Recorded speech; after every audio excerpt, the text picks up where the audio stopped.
আপনারা জানেন যে আগামী জাতীয় সংসদ নির্বাচন নিয়ে এনসিপি এবং জামাতে ইসলামের যে তালবাহানা শুরু করেছে, যে জুলাই সনদ, সংবিধান, বাংলাদেশের নাম পরিবর্তন, পতাকা পরিবর্তন, এই ধরনের একের পর এক তারা দাবি জানিয়ে যাচ্ছে, যেগুলোর আসল উদ্দেশ্য হচ্ছে যে তাদের পর্যাপ্ত ভোট নেই।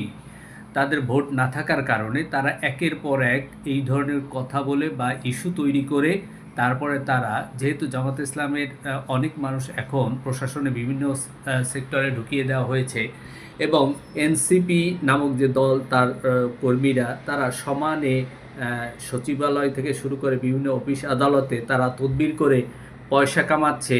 এই পয়সা কামানো চলতে থাক আর জামাত ইসলামের আধিপত্য বাড়তে থাক, এইগুলো তারা চাচ্ছে। কিন্তু তারা যদি অন্তত এটা কিছু আসনে নিশ্চয়তা পেত, সেই এনসিপি কিংবা জামাত ইসলাম, যে কারণে তারা বারবার বিএনপির কাছে ধর্ণা দিচ্ছে কিছু আসনের জন্য, কিন্তু বিএনপিরা দিচ্ছে না।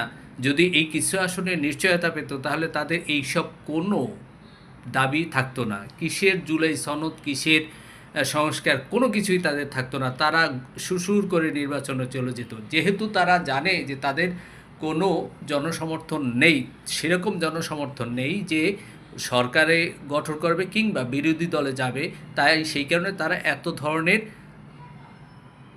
দাবি দেওয়া তুলতেছে। ধন্যবাদ সবাইকে।